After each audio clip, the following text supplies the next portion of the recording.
Bonjour et bienvenue sur Isa, alchimiste de l'âme. Aujourd'hui, je viens te parler d'un sujet qui intéresse beaucoup de monde, c'est l'abondance. En fait, bien souvent, on pense mentalement mériter l'abondance, mais malgré ça, on n'arrive pas à créer ce qu'on veut dans sa vie en matière d'abondance. Alors, je ne parle pas seulement évidemment de l'abondance financière, hein, mais il y a l'abondance d'amour, l'abondance de santé, l'abondance de joie, par le biais des loisirs, par exemple, par le biais des voyages. Bref, toutes sortes d'abondances que l'on désire, mais qui ne viennent pas forcément à nous. Alors pourquoi? La question essentielle, c'est que souvent, bien que on croit la mériter, il y a quelque chose au fond de nous qui vient contrecarrer ça, parce qu'il y a beaucoup de choses qui sont véhiculées dans l'inconscient collectif par rapport à cette abondance, comme si le fait d'avoir une vie extrêmement abondante allait nuire à autrui, des choses comme ça. Et puis après, je vais faire le lien avec la numérologie. En fonction de notre vibration, eh bien, on a parfois des petits soucis à résoudre pour parvenir à créer cette abondance. Donc, avant d'aller plus avant sur ce sujet, je te rappelle que dans le descriptif de la vidéo, tu as tous les liens pour me contacter, soit pour un appel offert, soit si tu as besoin d'une consultation avec moi. Et puis, eh bien, à partir d'aujourd'hui, je privilégie l'équilibre du donner-recevoir parce que je consacre pas mal de temps à cette chaîne et j'ai aussi besoin d'un peu de matériel pour améliorer les choses. Donc, je vais te mettre mon lien PayPal et si tu as envie de faire un don, eh bien c'est avec grand bonheur et grande joie que je l'accueillerai. Sinon, je te remercie pour tes likes, pour tes commentaires. Je t'incite à me laisser toujours davantage de commentaires pour me dire ce qui résonne en toi, ce qui vient te déranger, ce dont tu aimerais que je parle. Et puis, je te remercie aussi de partager cette chaîne à tes amis si tu sens qu'elle peut leur être utile. Voilà. Alors, numérologie et abondance. Donc, si on vient avec une expression, l'expression, c'est la manière dont les autres nous ressentent, notre caractère, c'est la somme de toutes les lettres de notre identité, avec tous nos prénoms. Si on vient avec une expression 1 pour créer son abondance, sachant que le 1 est un formidable initiateur de mouvement, la difficulté, ça ne va pas être de passer à l'action, mais ça va être souvent d'aller jusqu'au bout de l'action. Et puis, il va aussi avoir à devenir son propre maître intérieur, définir vraiment ce qu'il veut pour créer son abondance. Parce que le 1, c'est une énergie yang, un petit peu tout feu, tout flamme, qui part parfois très vite de manière très impulsive, mais qui ne mène pas toujours les choses jusqu'à leur terme. En ce qui concerne le 2 bien, c'est l'envie de s'unir aux autres, de collaborer, de partager. C'est aussi la vibration du conflit et c'est souvent porteur de conflits intérieurs.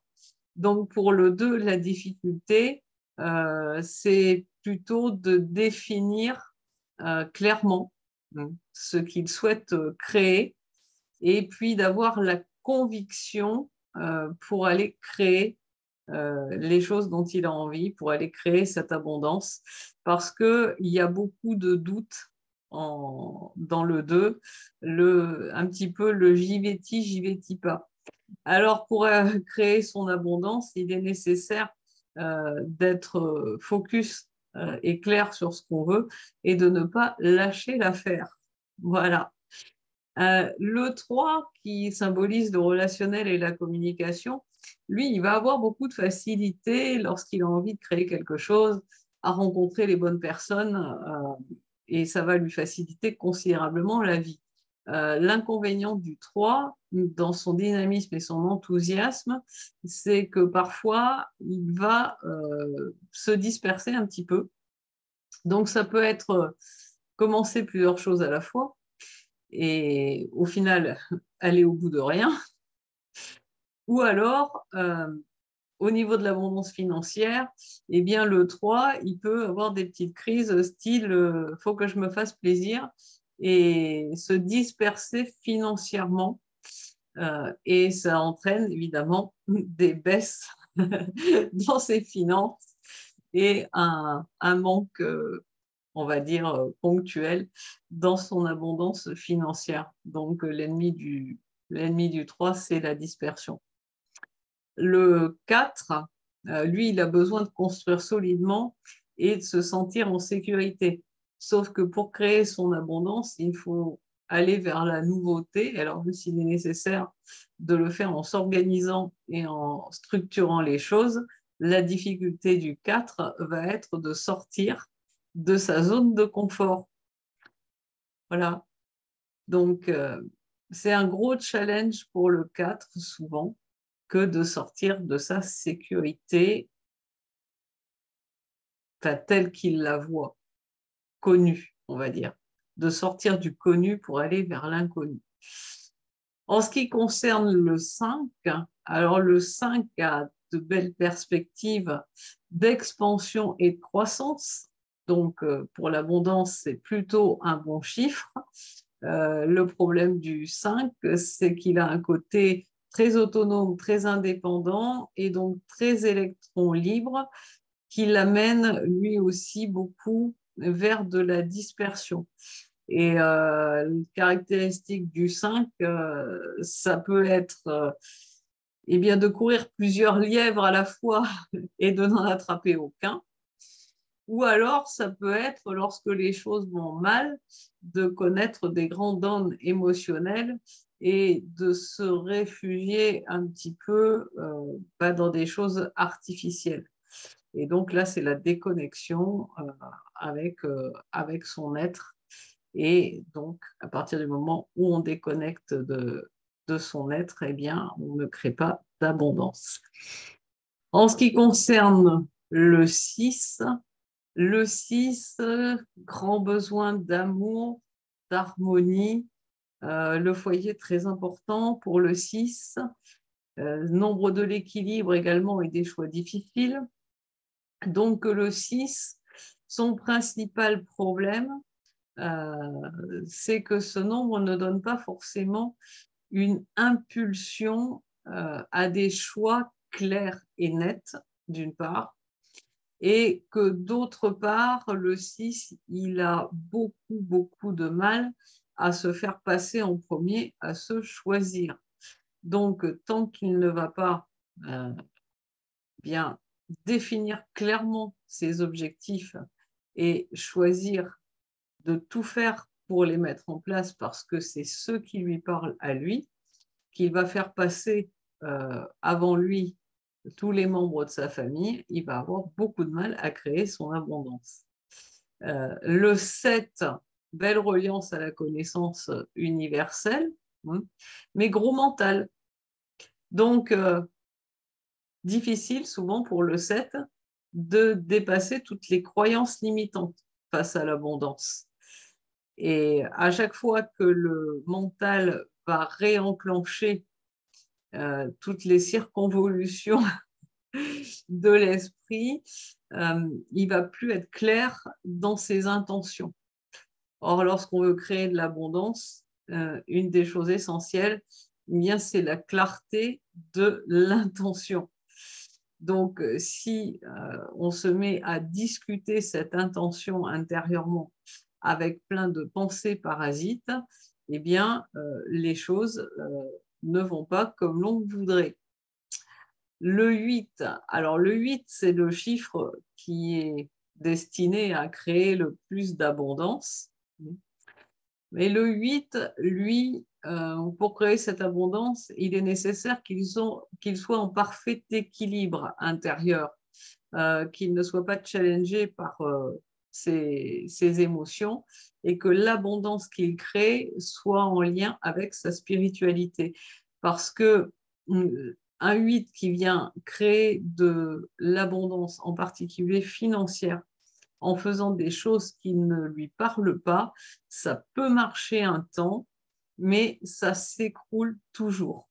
Et puis le 8, il a l'obligation d'être dans l'honnêteté et dans la justesse.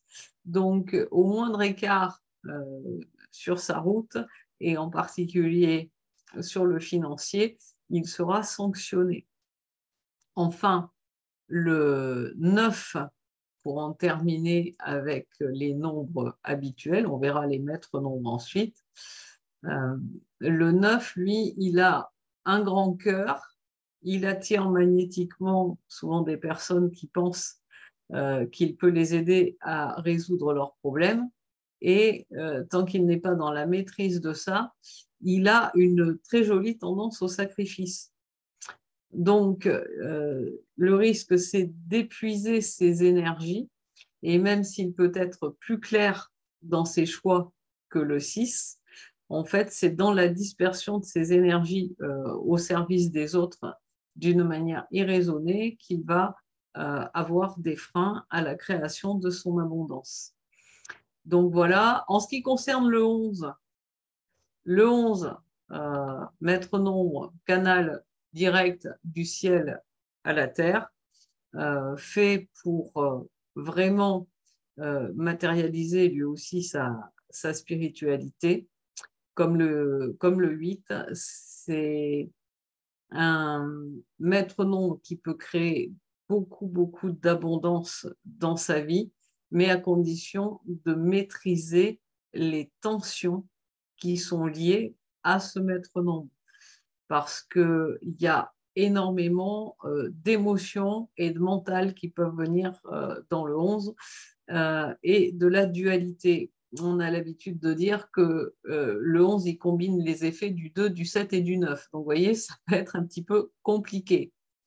En ce qui concerne le 22, alors le 22, lui, il y a le grand côté altruiste. Donc, tant qu'il est dans des buts qui sont un peu personnels, il peut avoir du mal à créer cette abondance dans les domaines de sa vie parce que, en fait, il n'a pas ce grand but altruiste qui lui permet de se mettre réellement en mouvement et il reste un petit peu englué dans l'aspect basique du 22 qui reste le 4 avec du mal à sortir de sa zone de confort, de sa zone de sécurité. Par contre, une fois qu'il a trouvé ses objectifs, il peut vraiment matérialiser énormément d'abondance, non seulement pour lui, mais pour autrui.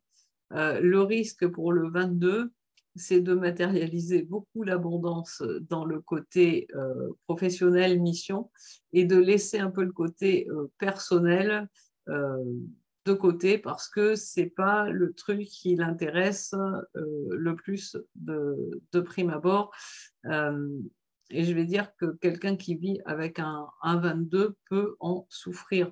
Donc, veiller à l'équilibre pour les 22 entre le pro et le perso. Et enfin, je termine par le maître nombre 33. Donc, le 33, c'est du 6 à l'octave supérieure. C'est quelqu'un qui vient pour guider les autres. Alors, ce n'est pas le guide incarné sur Terre, au sens de Jésus qui vient de débarquer à nouveau, mais c'est quelqu'un qui est un guide familial ou social. Donc, il a encore plus le sentiment de sa responsabilité que le 6. Ça lui amène des tensions qui sont bien supérieures et il va tomber dans les problématiques du 6 à avoir une clarté de choix et le fait de cesser de faire passer les autres avant lui.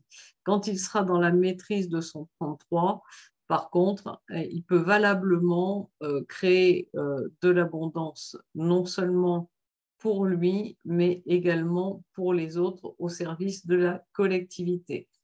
Voilà, c'était un petit clin d'œil sur l'abondance et la numérologie. J'espère que ça t'aura plu. Et puis, bien, si ça t'amène des questions sur comment créer ton abondance, je t'invite à prendre un appel avec moi.